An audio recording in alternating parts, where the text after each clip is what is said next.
Alright, so it seems the Kishimoto Twitter account was in fact legitimate, because the way things are going, it seems like we're not going to be hearing from Tweetymoto for a while. Oh, it's a shame, but of course, Daddy Sega caught up with him. So we're gonna get, and then we're also gonna take a look at Kishimoto's last request. So we'll get into all this right now. But if you subscribe to the channel already, please make sure to subscribe. We are trying to hit 100,000 subscribers. So what am I talking about? If you've been following the channel throughout 2023, you know that a lot of the content we've been covering is things that Kishimoto's been saying on Twitter. This is the director of Sonic Frontiers, who obviously has been listening to feedback. He said he wanted all our feedback, wanted to respond to everything. But all of us Sonic fans who were above the age of 18 knew that this wasn't going to last and he was going to get sick of us eventually. But then it seemed after a while that he wasn't getting sick of us and he was still responding to everything. So I guess Sega got sick of it, because if you look here, like, he's barely been tweeting anyway. Actually, that's just regular tweets page. You have to look at the tweets and replies. He stopped tweeting after the 18th of February, and then 17 hours ago, he's come back. So he took a significantly long gap, which usually he doesn't do. He's usually 18th February, you know, tons of look at this, responding to tons of Sonic fans. And then 12th of February, you got another one. But ultimately, he was tweeting a lot, but he has now come to a halt because the Sega Ninjas, man. It says here, he comes back yesterday, well actually it's today, 17 hours. It says, "Thank you for your comments.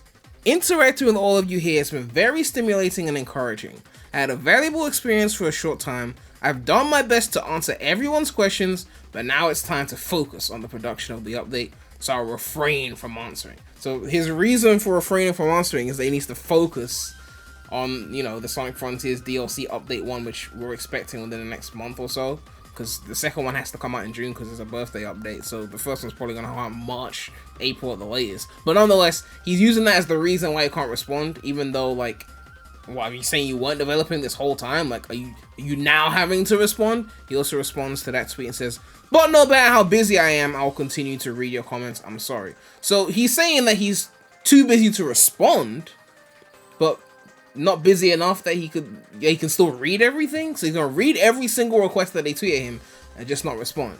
Now, those of us who know what's going on obviously realize that he was saying too much shit, and that's why Sega probably told him to cool it a little bit. Like, they sat him down with some Tony Soprano type shit and said, "Those things you've been saying on Twitter, stop, okay?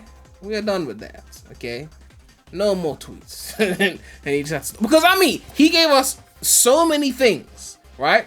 The main thing is that he basically alluded to the modern 2D game being real, talking about the multiple pillars of Sonic. He was revealing way too much information, and I think Sega just was like, we can't be doing this. On top of that, he was over-promising, and of course that would lead to under-delivering, because there was no way he was going to match up to the wet dream fetishes that every single Sonic fan was tweeting at this guy.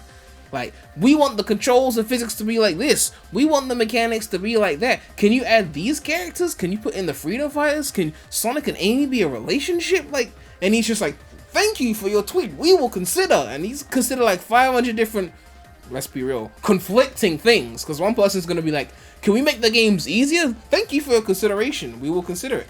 Can we make the games harder? Thank you for your consideration." Because everyone's just sitting there, and then eventually when the next game comes out, or the update or DLC or whatever, and it doesn't implement not even 20% of those things, they're gonna be like, "You lied to me, Kishimoto. You told me you were gonna add this and that and the third, and you did fuck all," right? So Sega obviously saw this as a big issue with the modern 2D game being the straw that broke the Kishimoto's back. So it was fun while it lasted, but ultimately this was going to end. But I guess we could take a look at the last request that was made to Kishimoto that got responded to. Wait, actually, was that the last one? Let me actually confirm that. I could be entirely wrong. I think it's just the one I haven't seen before. It's not actually the last one. The last one is this. Yeah, this is the last one. We actually covered this one before. Yeah, things you wanted to implement that you couldn't. Okay, we'll still take a look at this one because this is a perfect example of what we were talking about, right? Kishimoto-san, forgive the tag. I wanted to share some ideas on some mechanics. And they got an illustrator and everything. They commissioned illustration. Like, they're serious about this. 1 out of 3, spin dash. Why crouch when Sonic can roll? Hold B and mash the trigger to rev up Sonic. Try it on your controller. Feels nice. They've got a whole animation. Well, not anime. They got a whole picture. They show, like, the procedure of spin dashing. They even got alternative text. Image depicts Sonic performing the actions on the screen. What's the point of alternative text when you say the actions on the screen? Like, the whole point of alternative text is for people who are blind, who don't know what's in the image that is supposed to describe the image, and you just put performing the actions on the screen as if I'm supposed to know what the actions are. That was pointless. 2 out of 3. Boost as a reward. What if boost was a reward for keeping up the speed? Boost as a reward? How does that work? One has to keep their speed going in order to use it indefinitely. It only stops if one takes damage or bumps into walls. Make it satisfying. Speed up, boost OK, and then RT to boost. So what? If you get hit, then your boost gauge empties, and then you have to speed up again to boost again. I mean, that's not the worst idea, but you'd have to have a good amount of obstacles to make it challenging. It's got to be in some Unleashed level shit. It can't be like some Forces type shit, you know? Otherwise, it's just ridiculous. 3 out of 3.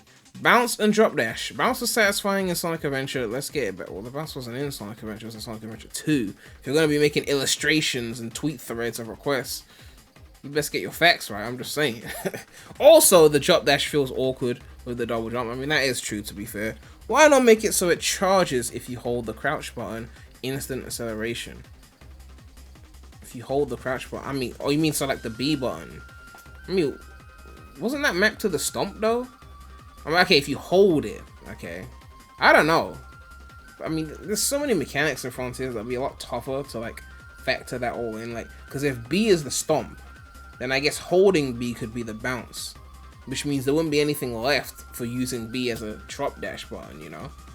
I'm thinking some other buttons should be used for drop dash, honestly, because I don't want to have to double jump before I can drop dash, but that's a whole topic for another day, and there's no real point in getting too far into that, because it's not like Kishimoto's going to implement it anyway. But anyway, Kishimoto responds here, says, "Thank you for suggesting ideas. Great idea. I will consider it. Thank you very much." But yeah. It's the end of an era. It's the end of an era. No more Kishimoto tweets, unless I guess he's announcing the DLC release date. I'm hoping we see a trailer within the next like month or something. Hopefully it comes out March, right? I mean, we got like Mario Kart update coming out, I think in spring, so we can get that DLC in March and enjoy that before then. I think that'll be pretty good. But I guess this is a real account, because if it was a fake account, then Kishimoto would have just kept over promising, and then it would have been seen as under delivering when the game came out or the updates came out. But given that he's had to stop, it means that Sega's finally caught wind, because I remember Kishimoto barely even had 3,000 followers when he started doing this shit, and now he's hit 10k because everyone's following him to unload their wet dreams onto him. So, you know, we'll see what happens now. But back to Drought City, I guess. Let me know what you guys think about all of this. Do you think he'll implement any of the things that he saw in these tweets? I mean, or is he just gonna ignore everything and just do what he was gonna do anyway? And of course, a big shout out to all my channel members. If you want to become a channel member, you can click the join button next to the subscribe button. Make sure to like, comment, subscribe, hit that bell. Make sure to check out the non-Sonic channel. The link will be in the description. But that's all I have to say right now. So, Remy out.